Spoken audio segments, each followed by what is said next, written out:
Hi guys, நம்ம சேனலில் பார்த்தீங்கன்னா ஆன்லைனில் எப்படி ஜென்யூனான வழியில் பணம் சம்பாதிக்கிறது ப்ளஸ் ஃபினான்ஷியல் ஃப்ரீடம் கோல் எப்படி அச்சீவ் பண்ணுறதுன்னு ஏகப்பட்ட இன்ஃபர்மேஷன் க்ரியேட் பண்ணுவோம். இன்றைக்கி இந்த வீடியோவில் பார்த்தோன்னா நம்மளோட பிளேலிஸ்ட்டில் வாரன் பஃபட்டோட இன்வெஸ்ட்மெண்ட் சக்ஸஸ் ஸ்ட்ராட்டஜிஸ் பார்த்துருக்கோம். இது ஒரு பார்ட் 3 வீடியோ. வாரன் பஃபட் நிறைய கோட்ஸ் சொல்லியிருக்காரு. அதில் ரொம்ப ரொம்ப முக்கியமான கோட் அவர் என்ன சொல்லியிருக்காருன்னா, இன்வெஸ்ட்மெண்ட்டை பொறுத்த அளவுக்கு ஒரு கோட் எழுதியிருக்காரு. என்னன்னா, நெவர் லூஸ் மணி, அதாவது இன்வெஸ்ட்மெண்ட்டில் பணத்தை லூஸ் பண்ணிடாதீங்க. அதான் அவரோட ஃபஸ்ட்டு ரூல். செகண்ட் ரூல் என்னென்னா, ஃபஸ்ட் ரூலை மறந்துடாதீங்க. வாரன் பஃபட் நிறைய கோட் சொல்லியிருக்காரு, நிறையா டிப்ஸ் சொல்லியிருக்காரு யங்ஸ்டருக்கு, இன்வெஸ்டருக்கு. அவர் ஜீரோ பிகினர் இருந்தாலும் சரி, அட்வான்ஸில் இருந்தாலும் சரி, எல்லோரும் சொல்கிற ஃபஸ்ட்டு கோட் இதுதான். பணத்தை லூஸ் பண்ணிடாதீங்க அப்படின்னு தான் ஃபஸ்ட் ரூல். ரெண்டாவது ரூல் என்னன்னா, அந்த ஃபஸ்ட் ரூல் மறந்துடாதீங்க. இதுதான் வாரன் பஃபட் எல்லாத்துக்கும் சொல்லக்கூடிய மிகப்பெரிய ரூல். வாரன் பஃபட் பார்த்தீங்கன்னா கடந்த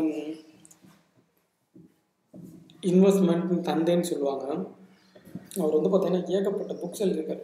அதில் ஒரு பெஸ்ட் புக் என்னென்னா தி வாரன் பஃபட் வே. அது என்னென்னா, அவரோட ஷேர் ஹோல்டர்ஸ்க்கு அவர் ரைட் பண்ண வேல்யூபிளான இன்ஃபர்மேஷன் தான் புக்காக கன்வெர்ட் பண்ணியிருக்காங்க.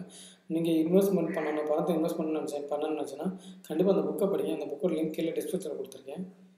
இந்த மாதிரி வாரன் பஃபட்டோட ஸ்ட்ராட்டஜிஸ் என்ன அதை தெரிஞ்சுக்கணும்னு நினச்சேன்னா கண்டிப்பாக நம்ம சேனலை ஃபாலோ பண்ணிக்கோங்க.